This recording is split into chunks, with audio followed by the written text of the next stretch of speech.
Hey everyone, welcome to Checkpoint Achieved, the weekly gaming podcast where we talk about video games and news going on in the industry.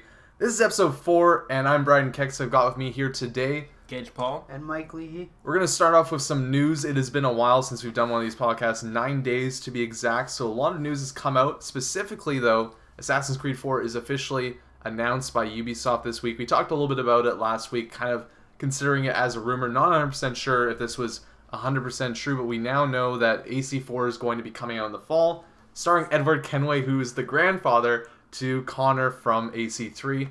Info released on the game details that Edward is a selfish man drawn to life of a pirate from his humble upbringings, similar to Ezio in a way, because you look at Connor and he was a lot more of a humble character. They look like they might be going back to a character similar to Ezio in that type of facet, that a younger guy that maybe is a little bit more not necessarily ballsy, but just kind of a guy that doesn't really care as much about what's going on and seems like he's in for his own a little more self-absorbed. Yeah, definitely. And I think that's not necessarily a bad thing, because I know, Mike, you really enjoyed Connor as a character, but I felt like he didn't have enough Ezio flavor. was better. Yeah. Still. I liked Connor, but Ezio's a legend. So. I did not like Connor. I'm in the same boat as you, Gage, is that I was kind of playing the game and I was like playing as a character that I didn't really want to be. And I totally understand where he was coming from, because he's this, person that's really seems like an honest person, really just trying to protect his people, right? But that didn't really maybe relate as well to that kind of altruistic hero character that everybody wants to be. They want to be the badass, right? But other news about the game is that ship combat is back in a big way, so we're going to see a lot of that. Don't really know exactly how much that's going to be into the mechanics, but you can assume in a game that you're going to be playing in the Caribbean as a pirate that is also an assassin. There's going to be probably a lot of ship combat going on there. Arg. Yes, and the game will also have 3 cities too: Havana, Cuba, Kingston, Jamaica, and Nassau, Bahamas. Nassau is going to be the pirate capital in the game, and Mike was saying that Havana's got some Spanish roots to it as well. And we also will have Kingston, Jamaica, which has got a famous Port Royal, and is under British control. So there's going to probably be some interesting assets to work with there for the team. They're going to have probably some different characters that you're going to be running into. And also the authorities in these cities are going to be different types of people as well. So I'll be interested to see what they do with that. But moving on from that, though, also another interesting part about the game is hunting is going to be returning to AC4.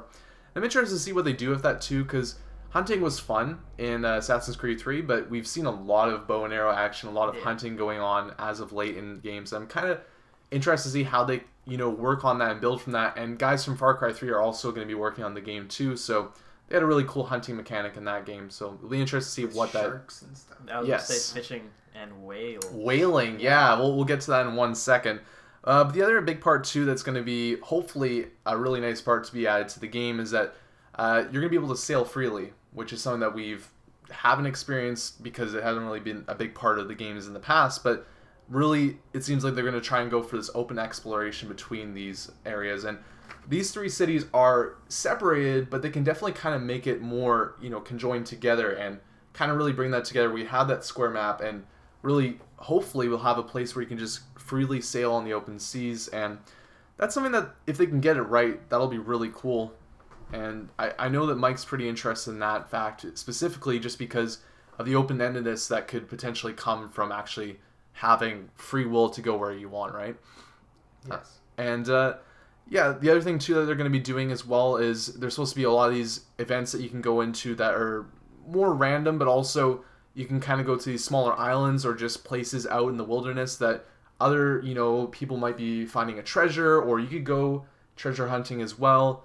And a lot of different stuff that we don't really know that much about as of yet, but they're really kind of promising a lot of these really cool ideas. And another big part, too, that they talked about is that there's going to be underwater gameplay, which is something that we have not seen from Assassin's Creed. Other than just poking your head under the side. Nothing like that, like actually going into like shipwrecked ships and stuff. I don't know how he's going to hold his breath for that long. He's going to have the power of the Apple of Eden with him, though. So, Is he? Did they say that? Or? I don't know. I'm just bullshitting. But yeah, so there's a lot of stuff that are really talking about that sounds really cool.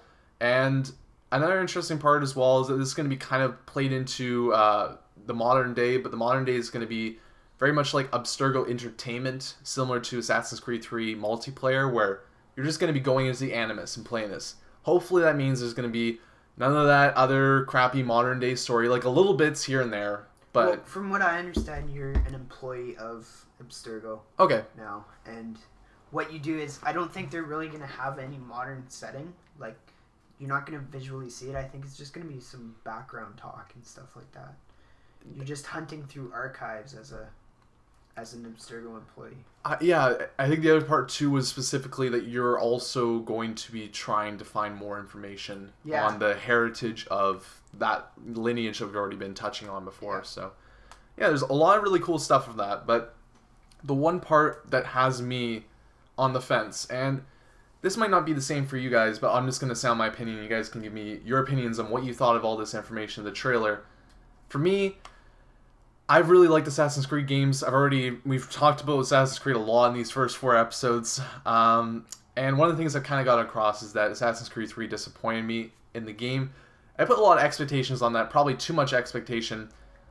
And going into this game, it's got me excited again. I'm excited to see what they do, but I'm going to be apprehensive. Well, it's like you said before, Ubisoft's like the master of hype. Yeah. They're making this game. They are. Because I'm a huge fan of Assassin's Creed, but it always seems like the wait for getting the game is actually more exciting than actually playing the game. So I just feel like I know they're the same game. So when you have sequels in your series, they're supposed to be similar. But for me, I kind of want to see the same Assassin's Creed, but just with a little bit of different style to it, and they're not really going to do that. So I really want to wait and see how the game turns out, what interesting stuff they might be doing with dynamics, and that might be the hook for me. If it's going to be like very much like Assassin's Creed 3 in the style of it, just in a different locale, this might be the first one that I miss, but I want to wait and see first. What I really want to see from it is I want a bigger focus on stealth. I found that in 3 a lot of it was that I'd try and be stealthy, but it wouldn't really work out, and I'd always get into like big fights where I just like, okay, well I guess I'll kill everyone now, and then I'll assassinate that guy I need to. Whereas in like the first one, a lot of it was the second one as well. Yeah, a lot of it was sneaking around on rooftops, being like hiding in crowds, and then running up, killing, and running away. And in these games, you're an assassin, right? You're not like you're supposed to be. You're supposed to be. I felt like the third one was much more. You're led through it. Yeah. More than all the previous ones. You had more of a say in how you're gonna kill your target and stuff. Whereas this one, you were really led through. It's like you're in like a valley pretty much, or in a canyon where you're just going through this. And dodging the obstacles and everything like that. It's cool in ways, but you lose a lot of that special feeling that comes from... It's really cool cinematically. Like, you get to see the big explosions and stuff. Yeah. But it doesn't do much in terms of gameplay. And one that I always go back to is in Assassin's Creed 1. I don't, like... That game had a lot of problems to it, but one of the cool parts was the actual assassination part. Like, you would have to go and do a lot of work to get to that. But the specific assassination, how you got to that point, at least at the time, felt very open. And I remember specifically in one of the assassinations, I killed a guy on a rooftop, was right on top the guy I was supposed to assassinate, and he was slowly sliding off the rooftop, and I was trying to keep him up on the rooftop. And eventually he falls down, and it just turns into mayhem as they're like, just dead body falls right in front of him. And I know it's a very non-scripted moment, but that's what you kind of get out of, you know, really going into one of those situations and creating your own experiences. Yeah. We can look at Far Cry 3, and I know for a fact that all 3 of us really like that game. And one of the best parts about that game is when you played it, we could come back and sit down and talk about that game and be like, man, this happened to me today, where this, you know, there was this pack of wolves or, you know, pack of dogs that just came up and started eating these guys, and then all this mayhem broke out. Just sat there and watched. It's a water cooler game. You can talk about it easily. And I really get that enjoyment out of those, you know, supposed to be more open world experiences where you get to go into those and you really find different experiences out of it than your friends do. The other part too that we can look at is we've been playing Tomb Raider, me and Gage this week, and also going back to Far Cry. These games are games that give you the option to be stealthy, but you can also go on the offensive.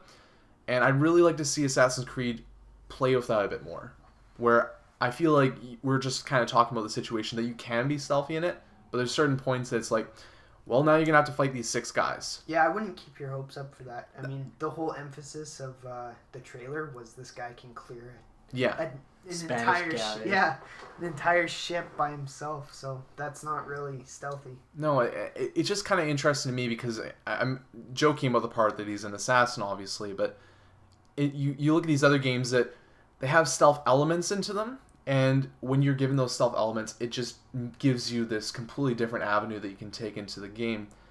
And I know they're not going to do it, but I guess that's one of the things I want out of the Assassin's Creed series is I want to feel like an assassin that you didn't know I was there. And Yeah. I still really enjoy the combat Assassin's Creed gives, and it's a really neat combat that you don't see in a bunch of other games. But it'd be cool if I could actually go around that combat every once in a while. Yeah. They made it blatantly obvious that, hey, you can go in here, guns blazing, gonna have 4 guns in this game, or you can go around the back, no one's gonna know you're there, sneak into the bedroom, kill the guy, or something like that. But overall, you guys are excited for this? Excited to see what's gonna come out of this? I know apprehension for me. What's your feeling, Mike? I'm gonna buy it. There's no way it's not happening. Yeah, it's gonna happen. So I think I probably will too. I'm putting up a brave face right now where I'm like, well, I don't know. I might not buy it, but when it comes down to it, I want to be a part of that conversation.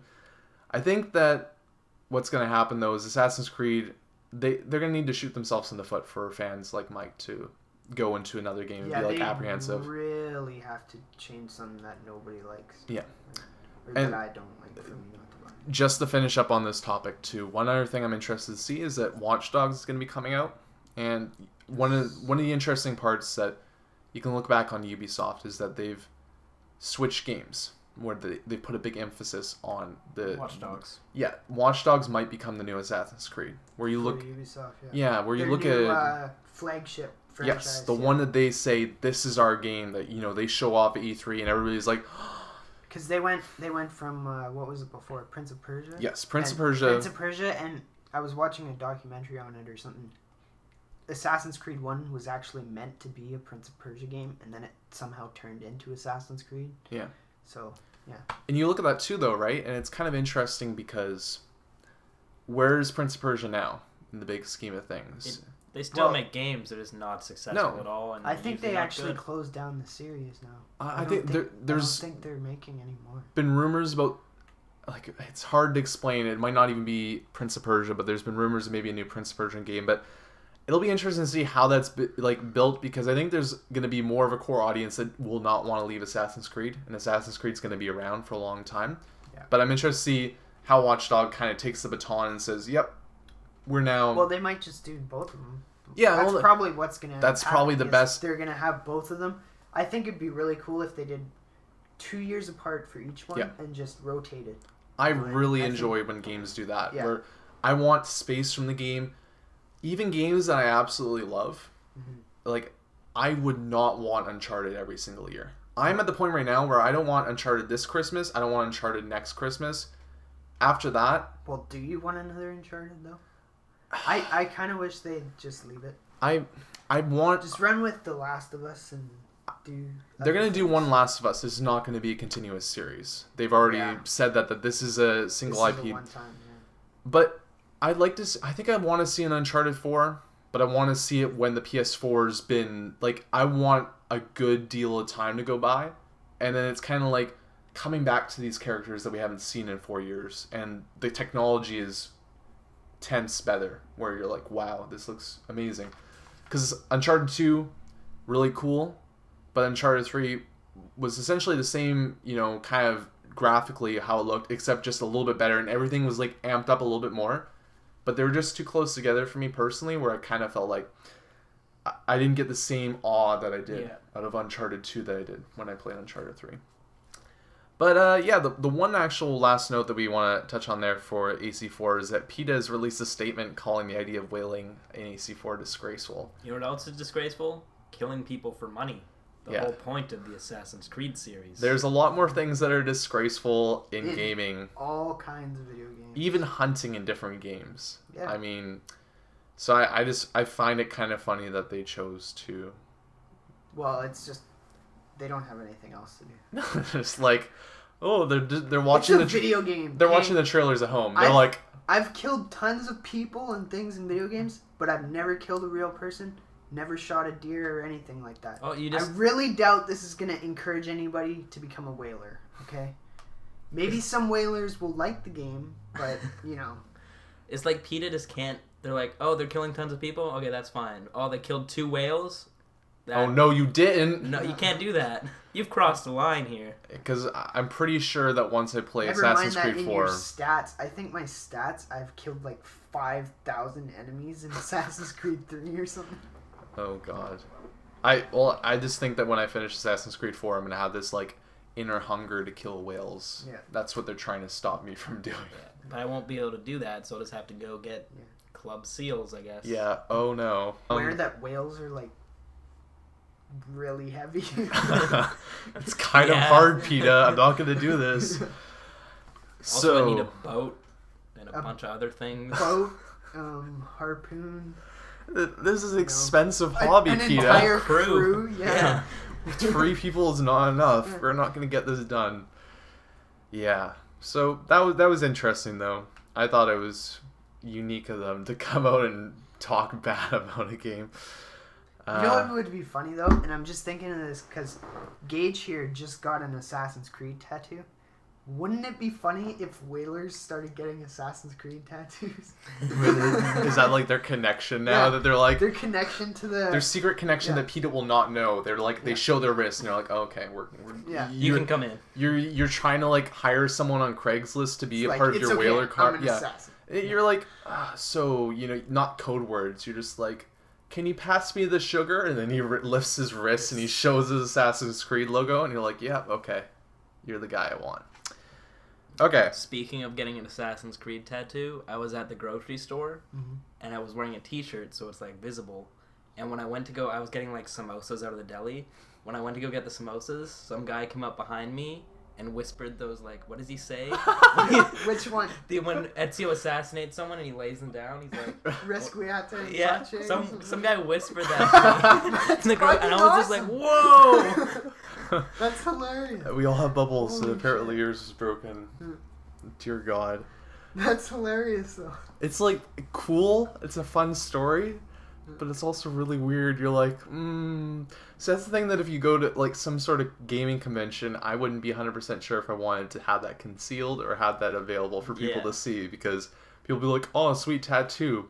But then there'd be other people that would just take it a step further. Yeah, you're gonna have the normal people that are like, oh, that's cool, and then you're gonna have some guy like punch you in the gut. Yeah, like, someone's gonna come behind you and be like, you're not an assassin, I assassinated you, and you're like, shut up. Or there's gonna be someone dressed as a Templar and just gonna beat me. Or like try and play fight you, and you're like, no, stop! What are you doing? Don't touch me. I'm an adult. All right, I'm moving it on. So, speaking of games that are assassiny, that's a terrible segue. But there's a new Thief game. We already knew this game. That's not assassiny, that's thiefy. It's thiefy, okay. But you're still going around sneaky. How about that? Yeah, okay, sneaky. Continuing But on. But Assassin's Creed is not sneaky. Yeah, God it's damn not it. sneaky. Okay. God damn it. No Speaking parallel. of a game that has no parallel whatsoever, but is still cool. How about two cool games? Oh, 2 guys with hoods on. They There we both go. have hoods. There Games that are connected through hoods. Yeah. A new Thief game coming out. Before our time, the older Thief games. I've never played a Thief game.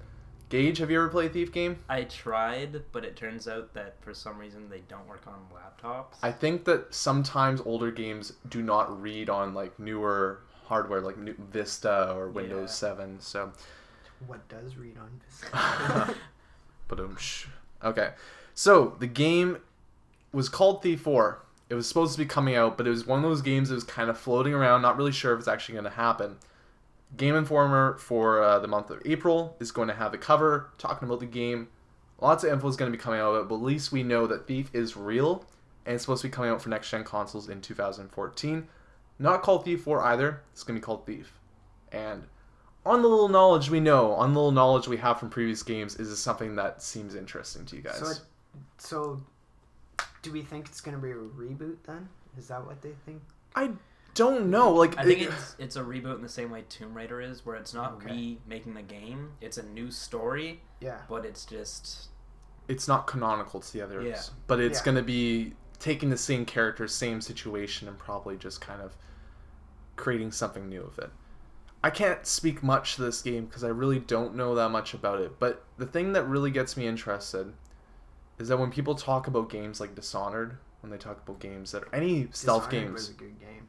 they always say this takes great things from Thief. They always kind of connect to Thief, saying Thief is like the grandfather of this type of genre. And that's where I get really excited for this game. But I don't know, like, again, my knowledge of this actual series is not too deep, so I don't know if these guys are guys that were originally part of the original team. There's a lot up in the air, but I'm excited to see what this is going to be. Don't know that much about it, but still seems... I'm excited for it. I really hope it's on a console. Yeah. If it's just a PC game, I don't think it's going to do great. No, it's going to be next gen. Yeah, they confirmed that? console. Yeah. We'll just have to wait and see when that's going to exactly be. Because they're saying 2014, which is a pretty looming date, and that could possibly even be pushed back farther than that. But so moving on from that, pretty big news there. We got a little bit of smaller news. Company of Heroes 2 and Lost Planet 3 delayed. Probably two games that we're not going to play. I might get into Company of Heroes 2. It's a cool strategy game. Have you guys played Company of Heroes before? No. Okay, well, essentially it's based in World War II. You're commanding these troops. It's kind of similar to... you have Age of Empire aspects to it, where you have certain things that you build, and they're creating profit for you that you can use to create certain units, and you have territory in the game, and it's pretty much like a war game where you have squads, and you're like, go over there and do that. Is it turn-based or? No, it's real time. Okay. So it is actually quite a fun game, and the original Company of Heroes is one of the highest rated games of all time, like from reviews. And it's a really good game, but it definitely has aged now. I believe it came out in 2005. Mm-hmm. So this is the successor to that game. But the interesting part is THQ was the developer, the publisher, behind that game, and they went bankrupt, unfortunately, and their assets got delved off, and now Company of Heroes is still going to be happening, but it's been delayed with Lost Planet 3, which doesn't have any connection to it except for the fact that they're both coming out June 25th. So I might play that game, but Lost Planet is something that's never really interested me. I'm skipping that. I played Dead Space 3, and that seems like a better Lost Planet. What have you played the Lost Planets previously? I played number 1. Was it similar to... I didn't really know that... Snow Planet. Snow Planet, okay. The interesting part about the game, though, is that the main character looks like Nicolas Cage. Or not necessarily looks extremely like him, but his voice sounds... Yeah, it's like, you signed me up. But it was kind of weird watching it, and there was some really cheesy things in that trailer, like, how's a man going to make some money around here? And then, this other part where he's, been trapped by these people, and then the daughter of the main character's like, don't hurt him, daddy, and it's like, Jesus Christ, you're hitting all the story plot points that every game ever has done. But yeah, so these two games are going to be coming in June, which is kind of interesting because you're just going to start seeing more and more stuff in the summer now, which the one question I have for you guys is, do you think publishers are starting to actually realize that summer's a good time to put games out? Yeah, I think they are more. I think they're especially realizing that they can't compete with a bunch of the bigger games that come out in November, like the Call of Duties, the Assassin's Creeds, those AAA titles. And I think too, with that, it's one of those things where I like to buy games throughout the year. There's not a point of the year where I'm like, well, I'm going to take 4 months off unless I really just don't want to play games. Yeah, right? I'd really rather they spread it out because then I'm not $200 in the hole from buying all these games at once. I bought SimCity and Tomb Raider this week, and we'll get into how, that was probably not the best decision completely. Good job. But it hurt my wallet, right? It hurt my wallet, and I wasn't... Especially when a game doesn't work. Yeah. Well, we're going to get to SimCity. I've that. got a lot of ammunition I'm going to shoot at that game. You're going to hear the first ever Bryden rant. A reoccurring segment, possibly. Not 100% sure on that, but this will be the first one from that. But yeah, I'm excited for that because I want to buy games throughout the year, and it sucks in a way. I was looking at last summer, and I was considering buying games that, Sleeping Dogs. Thank God I bought Sleeping Dogs because there's nothing else out there, and I'm like, well, I'll take a chance on this game. Turned out to be a really fun game. But a lot of other times, too, you end up buying shitty games just because there's nothing out there. And at least that's me, because I like to at least have something to play every once in a while. In the fall or in the spring, I'll buy more games than I do in the summer, because there's usually not that many good games. But it seems like more stuff's coming out in the summer. But again, Lost Planet 3, meh. Did Borderlands 2 come out in the summer? Came out early September. Yeah. So almost in that zone, but not entirely. But let's move on to the next part of news. PlayStation Plus is going to have a bunch of new perks coming out for the month of March. Specifically, Spec Ops: The Line It's going to be a free game that you can actually download right now. And both of you guys have not played that game. I played that on the PC. Really cool game. It's extremely short, and you can play on a harder difficulty. The combat isn't amazing, but what you really get out of the game is a really interesting story. So, I mean, I know you guys don't have PlayStation Plus, but if you do have PlayStation Plus, check it out because it's actually a lot of fun playing it. And, you know, if you have a lot of games to play, just put it on easy. Beat it in 4 hours. You get the story, get a really cool experience, and it doesn't take you that much time. But also on top of that, The Cave that came out last month is going to be available too later on this month, and Joe Danger the movie, along with Tekken 6 and Disgaea 3. And yeah, so some cool games there, but not that much more in talk on that part. Going back to The Walking Dead, though, we talked a little bit about that last week, where there was potential rumors that there might be something bridging the gap between Season 1 and Season 2. And news has come out that Telltale, the creators of The Walking Dead, might actually be able to create your save from your current gen console and be able to move that to the next gen, which would be extremely cool because it's something I didn't really think about, but when Season 2 is going to start in the fall, you know, there's going to be a point where it would be nice if I could play on my new console, if I do have a new console at that point. And there's no guarantees yet, but that'd be really cool if they can actually pull that off, because if they're able to do that, then I can just go to a better looking game, and that's always a lot nicer. And well, it's comic book graphics. I don't think the there's look's not really going to change too much. It's not necessarily looks in that way, but the frame rate in the game does dip at certain points. It does. There's things in that game that aren't necessarily... It isn't an extremely visually striking game, but there's just ways that if you put it on a better console, it just cleans it up a little bit. But yeah, no, it's definitely cool that they're going to potentially try to do that, and I look forward to seeing that. And yeah, so that's that for the Walking Dead news. Still got 3 more pieces, or actually 4 more. Lots of stuff this week. Beyond Two Souls, the next game from Quantic Dream, the creators of Heavy Rain and Indigo Prophecy, coming on October 8th. Willem Dafoe is going to be in the game. Is your excitement level raised by this hair-tingling news? I hope he does like a maniacal laugh. I think he's going to That'd be hilarious. He's going to be a character to watch. He seems like he's got some things going on. Some demons. Yeah, he's got demons inside of him there. Yeah. They just need to have some sort of mod or they'll make a mod for Some a goblin mask. a goblin mask or the outfit from Boondock Saints. Yes. Things like that. That needs to happen. We'll be that much more happier if that happens. So, very excited for this one. Apprehension, because Heavy Rain is this really awesome game that is extremely flawed in a lot of ways.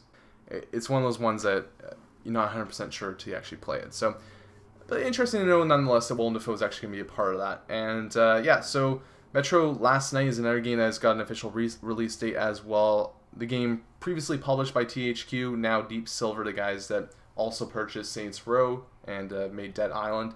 It's going to be coming out May 14th for North America, and this is the sequel to Metro 2033, which didn't get a lot of news back in this time, but it's essentially this apocalyptic nuclear game that you're playing, a first-person shooter. Is it nuclear?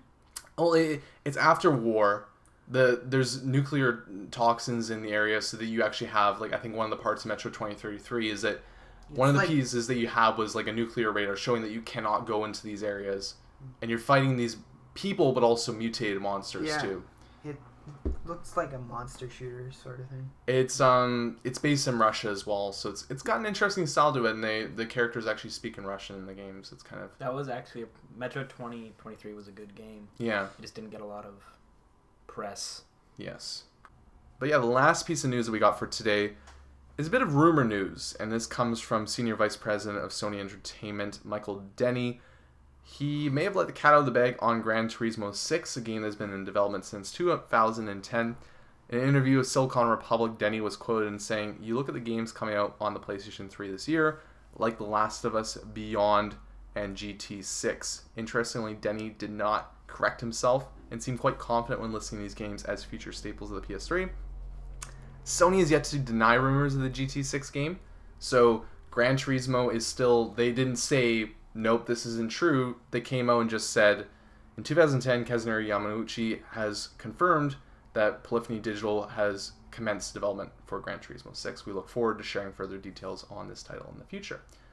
So that type of response kind of leaves the door pretty open.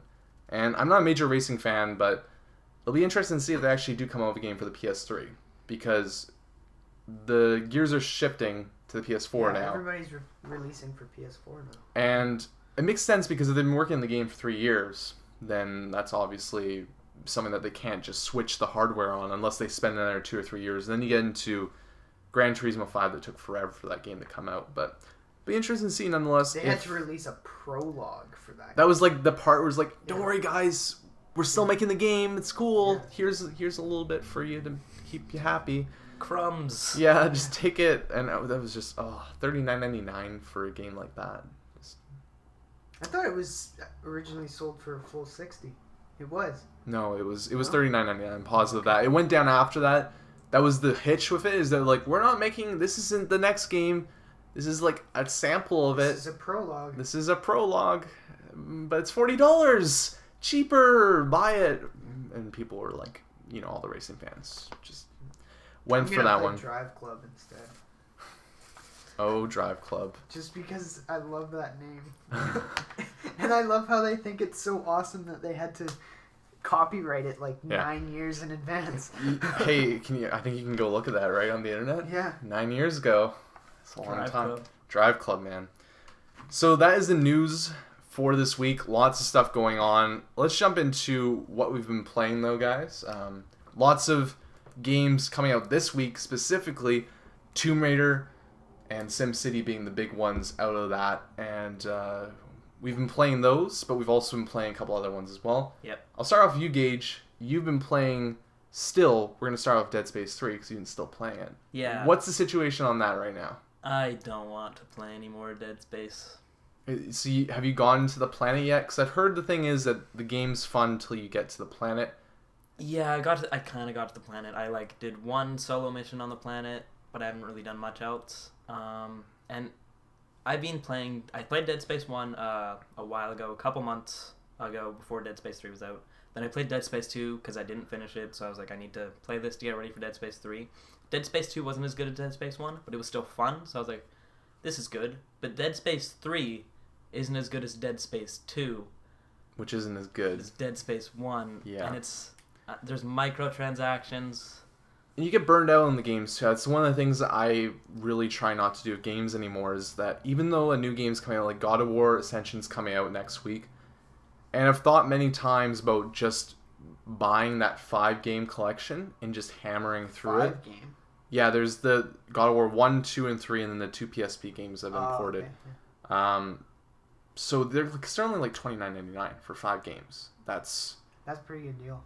I mean, I will do it at some point or another, but it's kind of one of those things that I was like, if Ascension gets really good reviews and stuff, I'll probably just play that game, because then I go into it as a new experience. I don't have all it wasn't like, oh, I just played 5 God of Wars. You really don't need to play the ones before, because Ascension it's a prequel, is based before the trilogy. So yeah, what I'm just trying to get at though is it would actually make sense to play the new one and then play the trilogy. Yeah, no, it would. But the thing is with that is that I think when you start, the thing that I got with Sly Cooper is I really wanted to play the new Sly game when it came out, and I haven't bought it yet, and it came out in February. I played the first 2 Sly games, and I didn't want to play the third one, and I haven't gone back to it since. It's not a bad game. I just played a lot of Sly. I played about 30 hours of Sly Cooper, and that was enough of Sly Cooper for me. I don't need any more for a couple of years. So, yeah, it's one of those things that I guess after time, you play a game enough where you don't need it anymore, so it's good to kind of spread out. I think Dead Space 3 is kind of like that for you. Yeah, it's also a lot more actiony. Not that the other ones were particularly scary, but it's just that it was more panicked. Your weapons weren't as powerful. And in this one, you're fighting a lot more human enemies, humans with guns, and you actually have real assault rifles. And the weapon crafting is kind of fun, but it's also a little bit confusing. Yeah. I don't know. It's different. It takes cool parts and makes it different, but you really lose what Dead Space is, and at least from my perspective, it becomes a little bit more of a horror shooter game in a way, less actual just straight up horror. Yeah, it's I don't know. It's still a fun game, but it's nothing special.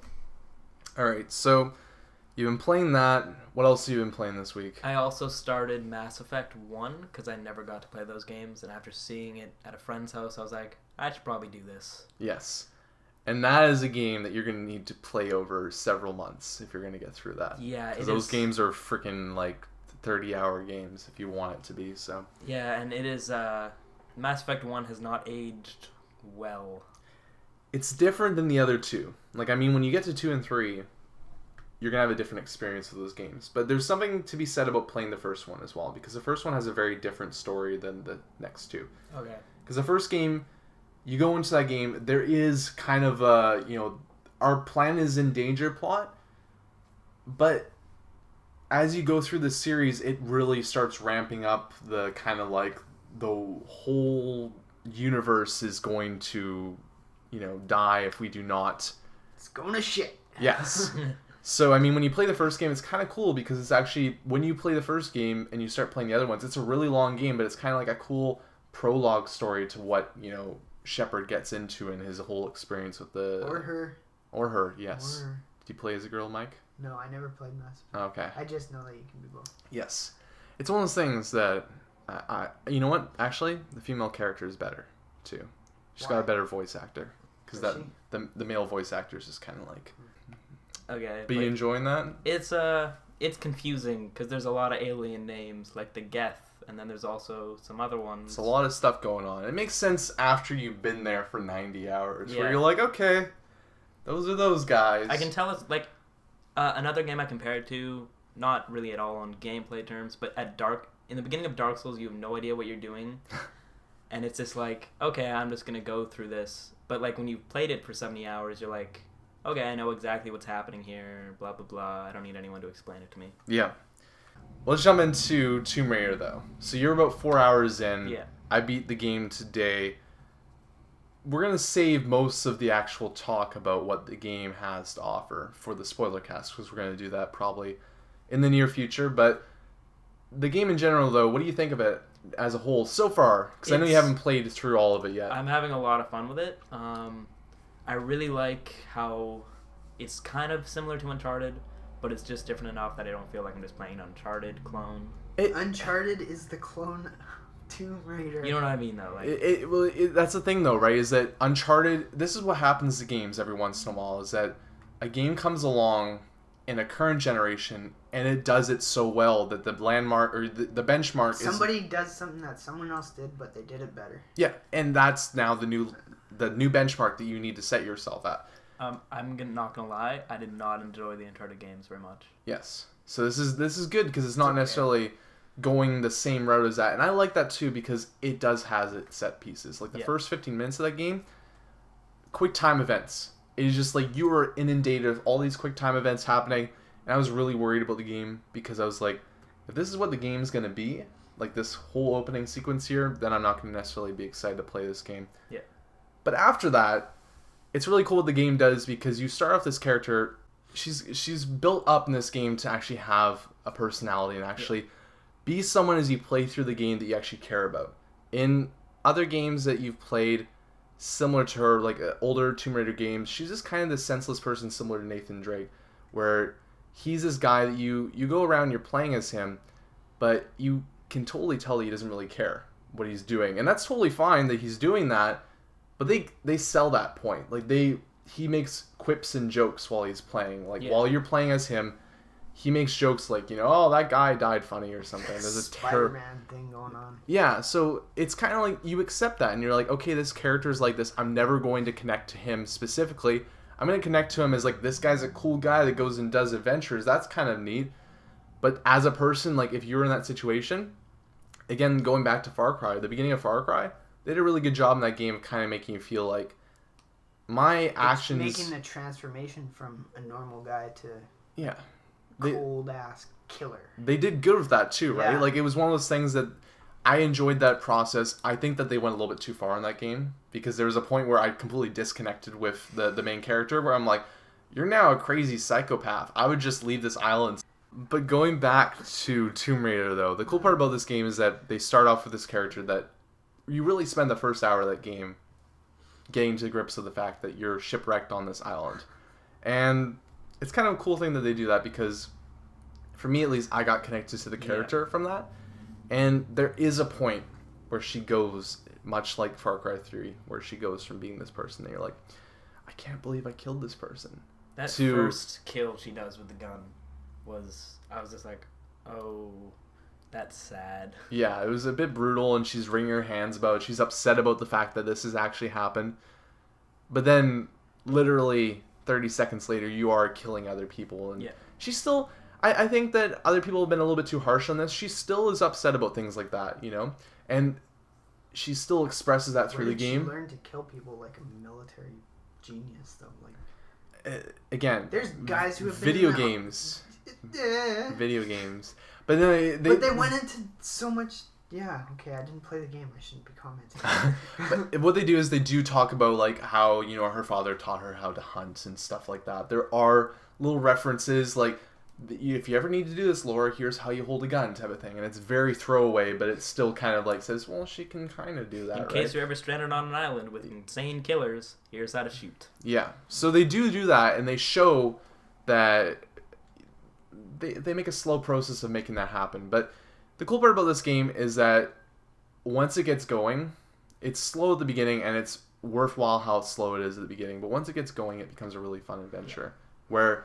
the actual gameplay, the actual points where you're into these zones where there's enemies are really fun. At least for me, I'm extremely enjoying these experiences, because it's not... this game is very narrow in how you're going through these levels, but at the same time, too, it's an open... like, once you get into these little arenas, you could call them, there's pretty much a bountiful amount of opportunities for you to kill. You can choose how you're going to do it. Yeah. And for me, like, I went through trying to kill people with shotgun, rifle, all the other stuff throughout the game, because I wanted to at least get some kills with them. And there were points that I needed to use these certain weapons. Like, when the guys came up with the shields, you could either dodge them, or you could just repeatedly kill them with a shotgun. Eventually, you would get through their shield. That was a good use for that. Your bow becomes pretty much unusable at that point. Or when there's like 10 enemies in an area, the few times that this game actually throws that many enemies at you, then that's a good point for maybe you to use your rifle. But besides from that, you can go up behind a couple guys, you can wait till they separate, and you can just come up stealth kill, or, you know, pick off 1-2 with double your with your arrows, take a couple headshots. And the game, and I really have to give this game a lot of credit for this, is that the actual bow mechanics in this game are very solid. Like, I feel like I'm in control of the bow, and I actually can do things really strongly with this. It's not like a weak weapon that you kind of want to play with, where sometimes you feel overwhelmed in games when they give you a bow. I know that this is a new thing that they've given us in games, but in this experience, I felt like I could use a bow and it's just as good, if not better, than any other weapon that I'm using in the game. But yeah, no, I really am enjoying the experience, and I won't get into the deep details about the game, but it's pretty much a very well-made game. It is very well done. For the first 45 minutes, I was like, okay, this is okay. But after that first initial, like, kind of QTE point, it gets really, really good, and it sucks you in. It was the thing, I played it for about, like, I think 6 hours straight or so. At the first couple hours of the game, I was holding on. Like, I was going to stop playing, because there's nothing really holding you in there. And that opening of the game, as I already said, is something that actually... If that was, like, in the middle part of the game, I'd be like, this completely kind of just jaded the experience in the middle here. It's good that they actually get out of the way at the beginning, because it's just like quick time event after quick time event. And yes, the big action sequences are quick time events, but they feel good. And one of the things the game does to you over time is you kind of start to expect that things are going to fall apart, because this game does have a lot of events where it's like, oh no, the building's falling apart, run as quick as you can. But it's still fun. It is. I know what you mean. I'm not very far into it, and even then I like climbed up this ledge and I'm like, oh, there's a bridge here. That's going to fall down. It's weird, because you're like, usually you don't expect that, and that's where the shock comes from when something like that happens, but you can see this whole place is just falling apart. And yeah, I mean, like, the story's really good, but you'll get to a certain point that it's not necessarily a twist, but it's kind of like the bigger picture is a little bit more revealed, and you start understanding why these people are here. And the game gives you lots of collectibles that if you actually go out and get them, they're pretty easy to do, but they're also fun as well. If you go out and go get these collectibles, they really flesh out the story. You start finding things out about characters that you wouldn't know. And when you go into the cutscenes, they actually, like, you'll see characters give a little winks and nods if you found the journals. Like, you can kind of tell that they left these journals to fill out the story for you so that you know this character has a relationship with this character. They don't say it in the game, but then you can see that why that person's feeling upset. That person either died or had an injury there. They do a really good job of that, and at the same time as well, the game is able to merge kind of an Uncharted feel to more of an open world tropical feel as well. It's really a nice cohesion. And from my experience of playing the game, it's probably one of my favorite games that I've played this year. I know I haven't played that many games, but when it comes to the end of the year, I think we're going to be talking about this game as, at least for me, a game of the year. When we talk about, our potential games of the year, this could be potentially one of the ones that I'm going to be saying, yeah, this is definitely on that list. And that definitely has to play into the fact that I love adventure games. And what I mean by adventure games, like third person, I talk about Uncharted being one of my favorite series. Games like that, really, I enjoy playing them. But this game goes down a similar path to that, but does it in its own way. And takes a character that's a storied character and gives it an amazing reboot. Like a reboot that is fully deserving. So, The one thing I'll have to say, though, and this isn't necessarily a terrible thing, but when you're playing through the game, Laura gets just brutalized. Yeah.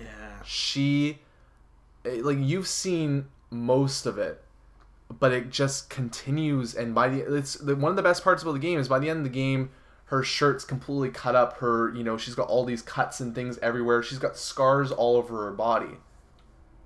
Mike's like, oh yeah. But shirt ripped. Nice. It's a double shirt, Mike. Don't get too excited. But yeah, they go to great lengths to make you. I don't even know what they're trying to make you feel. When even at the beginning, I was like, oh, like when she falls on that. Yeah, spike. I don't even think it's spike. I think it's just like a loose piece of bone that goes straight through her body. The problem for me is yes, they actually do reference it in the game. There's going to be points in the game where she actually holds to that certain part of her body, and it's apparent that they're kind of not winking, but they're saying, yes, we know that is an injury there. But the problem is that they do so much of this stuff to her in the game that when bad things happen to her, you just expect her to get up. You just expect her, that she's not going to die. She's Laura Croft. Yes, but you know she's not going to die, but she goes through so much trauma in this game that it's like a normal person would be either quivering in a corner with multiple broken bones. She's not a normal person. She's Laura fucking Croft. But that's the point, though, in the games. You start off as this person that's she's a teenager, pretty much. She's just, I think the idea is that she's just graduated. Early 20s. Yeah, not teenager. Early 20s is a better example. But she isn't used to any of this. Her father did all this stuff, but she is not used to this type of life. So they really hammer that home in the beginning of the game, but they also just continually beat her up constantly, and it kind of gets to the point where they put her into situations, and they also just brutalize her, where it's kind of like, I get it, it's interesting, but at other points too, I'm kind of like, okay, well, why did we have to do this again? And the opening cinematics of that game, you see her narrowly get away from this crazy man in the cave. She, falls down a couple of slippery slopes. She gets caught in a trap. She's potentially attacked by wolves. I think she is attacked by wolves, isn't she? She gets her leg in a bear trap. Yeah, and that's just a little bit of it. She's jumping from buildings and falling stories of heights, and those aren't the terrible ones. And I forgot the part about the bone going straight through her stomach. That's kind of a big deal. I think she gets shot at one point too as well. I don't know. It's just all these things are things that happen to her, and it's kind of like, well, and she's just going to keep going. There's one cool part in the game that you haven't gotten to yet, and I'm not trying to be super spoilery by saying this, but she goes to a point where another big injury happens to her, and there's about 20 minutes of the game or so where she can't climb, she can't do anything, she's barely walking around. Yeah. And you're in a place that's infested with enemies, so you really have to kind of sneak around, be stealthy with what you're doing, and it's cool. But also it just kind of flashes back to why wasn't I limping when that bear trap pretty much gnawed my leg off, There's a little bit of incredulity going on with the game where it loses its kind of sense of groundedness. I don't know if you agree with me, but the beginning of the game, it tries to be as grounded as possible, right? Yeah. You really get the sense that they're trying to say, this person has never killed anybody before. This is a completely new experience to her. She's shivering in the rain. She's terrified. Yeah. And it's really cool, but the only problem is that they kind of lose, and you know what, you buy into it. After it kind of sinks in, you buy into that now I am a badass. This makes sense. But there's a little bit of like that middle ground there where she goes from being this scared woman that doesn't feel confident in doing anything to like this person that's like yelling, "I'm going to get you, you bastards," when she's fighting people. It's a little bit of a divide there. But besides from that, really having a lot of fun with the game. I'm going to continue to play it. Multiplayer is completely a miss. You do not need to play that whatsoever. Oh, I haven't even tried it yet. I've played it. It's made by a different studio as well. They just send it out for someone to do that. The part that actually pisses me off is that like there's like a quarter of the trophies are just multiplayer trophies that I'm not going to play because, you know, like I pretty much played through the game now and I've got I think about 80% completion on the game. It's a pretty short game. Like you can play for maybe 9 hours, get through the game. And that's not even talking about the tombs. So we haven't even touched on the tombs. Tombs. What do you think of the tombs? Tombs are so fun. That is definitely my favorite part of the game so far. That's something that I feel bad not even saying this, but the game doesn't have puzzles in it. No. At the end points of the game, there's some actually really cool parts where there's traversal and things going on where it starts becoming a little bit more of a thinking game where you're trying to figure out how to get through. And there are points when you're fighting these enemies where you're like, I'm going to go behind this cover here, sneak around there, and shoot that enemy, and, you know, that's a little bit of a puzzle process. But there's no actual, like, process or, you know, dungeons that you're going into or places that you're going to where, like, I need to get through this place. I'm going to have to pull this lever, move this thing, and do that. They're almost all just physics puzzles. Yeah, I mean, again, when you get to like the last couple hours of the game, enemies become a lot more scarce and puzzles become apparent, which is kind of a cool little nod in the game. But at the same time, too, really beforehand, you don't get that much of that, and the tombs are really the only place you do get that. But they are fun, though. Yeah, how many tombs have you done? I think 2.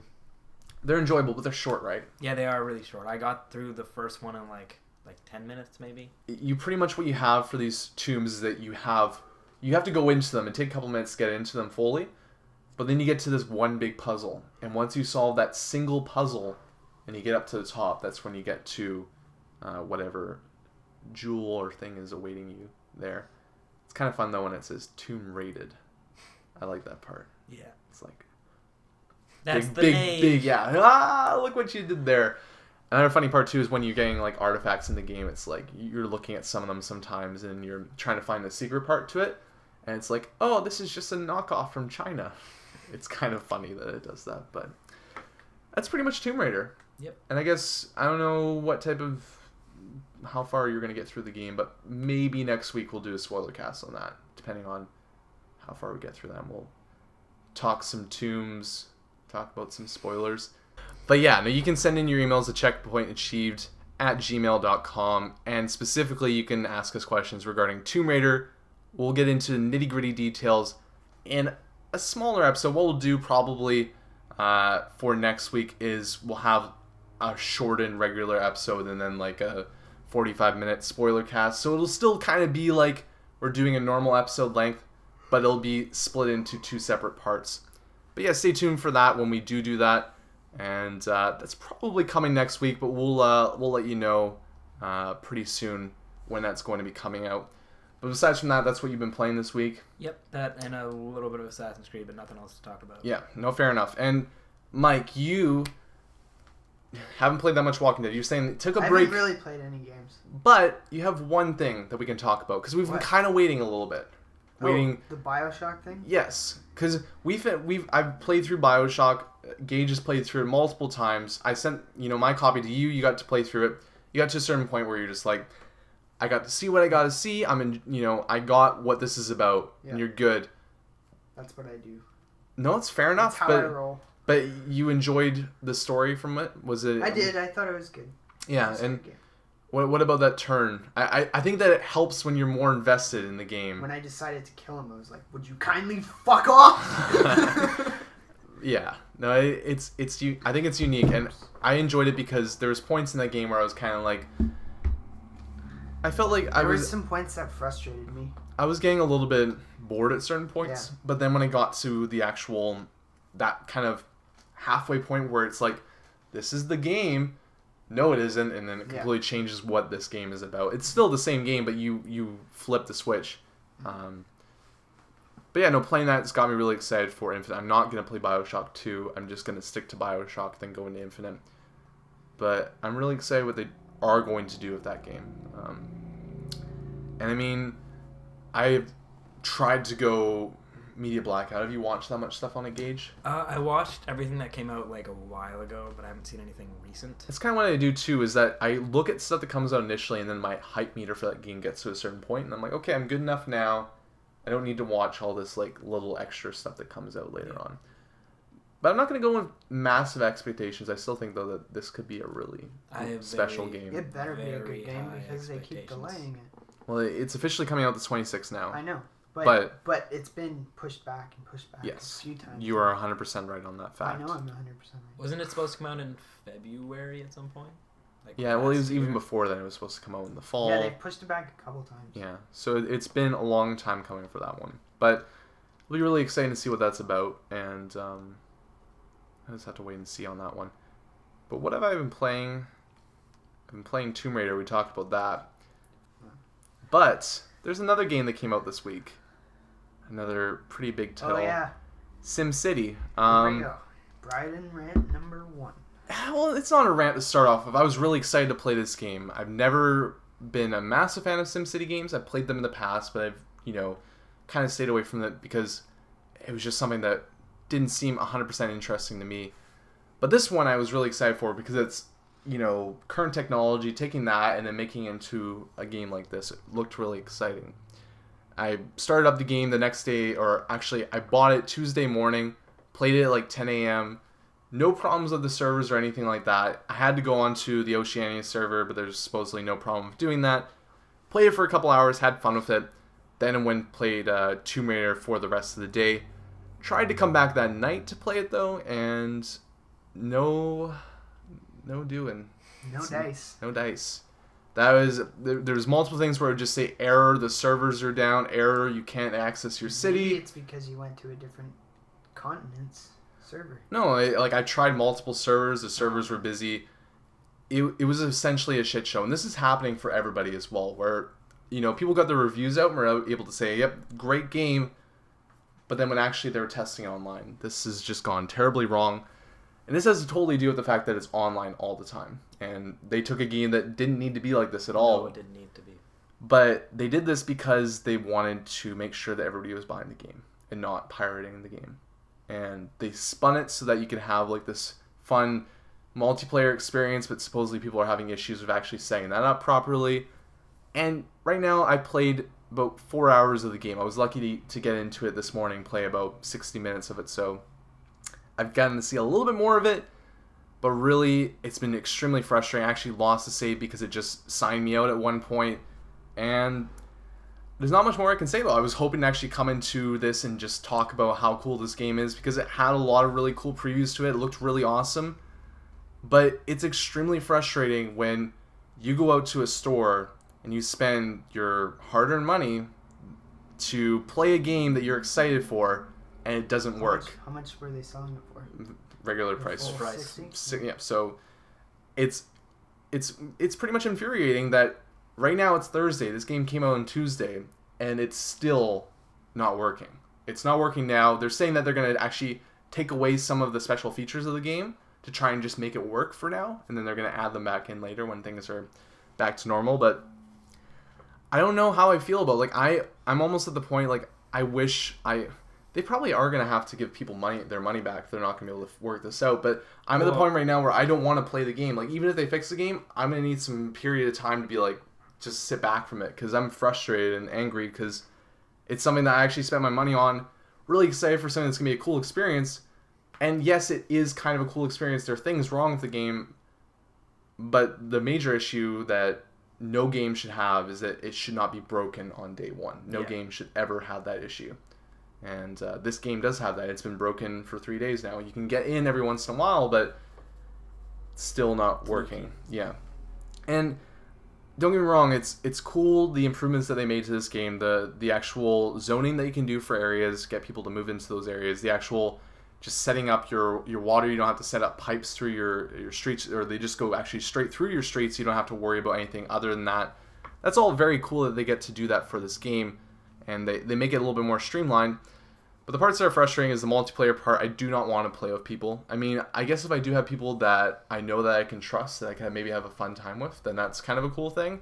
But it should be an option that I should play offline. It should be an option that I can play single player. I want to have a big city that's my own that I'm building. I don't want to have to worry about other people's cities or how I work with them. And these areas are way too small too. Like, you can build your own things, but they actually make it small enough that you can't fully sustain your city either.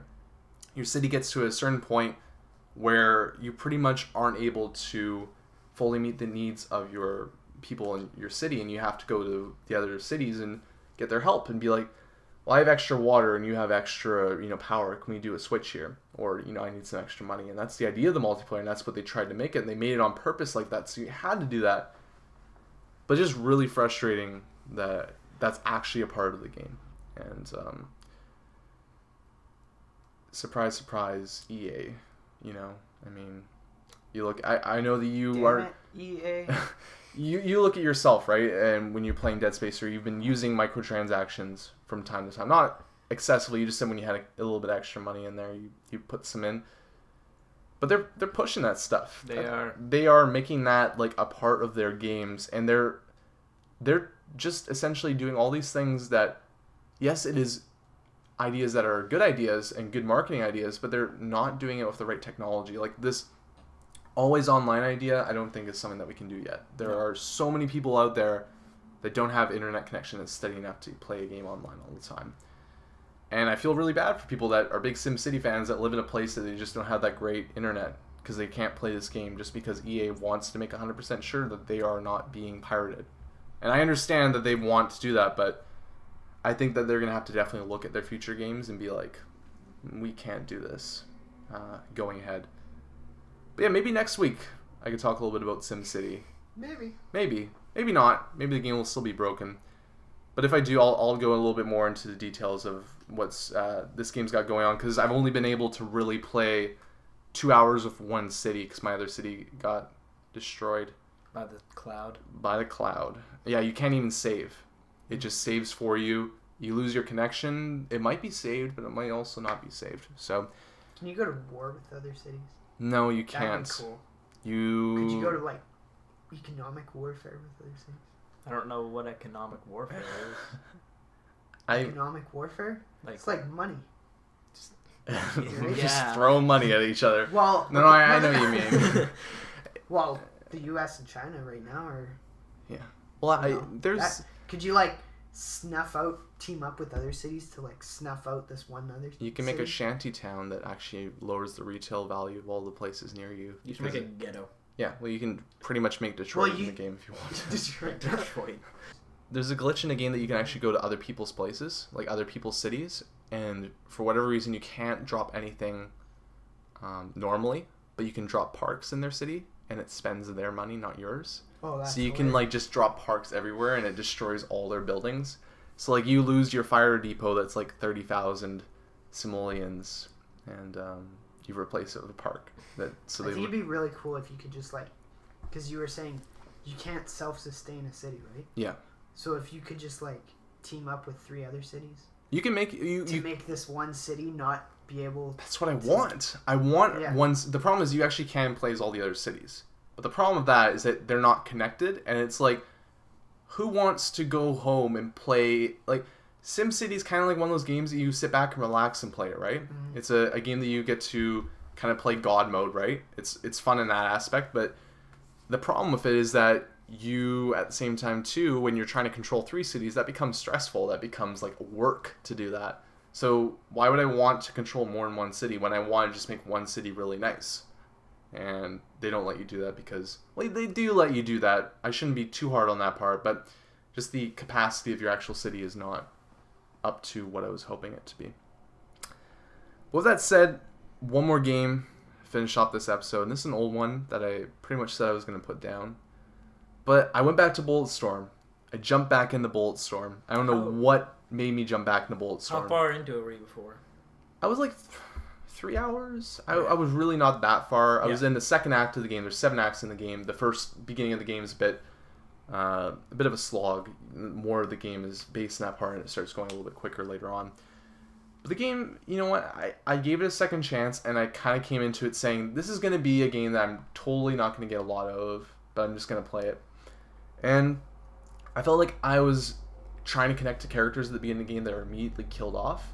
And that was kind of what I was saying in the previous episode that I was talking about Bulletstorm, is that they pretty much killed all the characters that looked interesting and left me with this character that was now half robot, so he wasn't interesting anymore, and my character, which is a bit of a douchebag.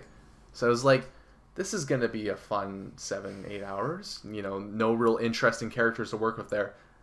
But as you continue on the game, you meet this other person, that the lady that says that she's going to kill your dick. Turns out she's actually pretty nice. And you work with her, you go through all these levels, and the types of characters that they throw at you, like these different gangs in this city, and you're pretty much going through this resort city.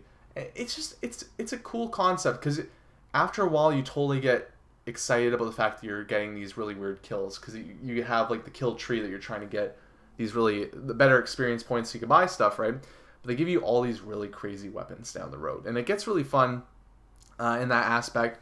And the gameplay is nothing special, but the fact that you have all these different weapons, have all these special moves, and when you see, you know, like this spike on the side of a wall, you're like, I could hit that guy into that spike and impale him on there and get a special thing.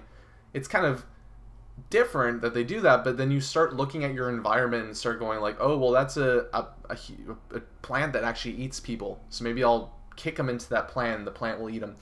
There's a lot of stuff that the game does like that after a while, like there's some cool big set pieces at the beginning of the game, but I was kind of like, oh, this is just kind of meh, and then the story's meh, and the shooting's not that great.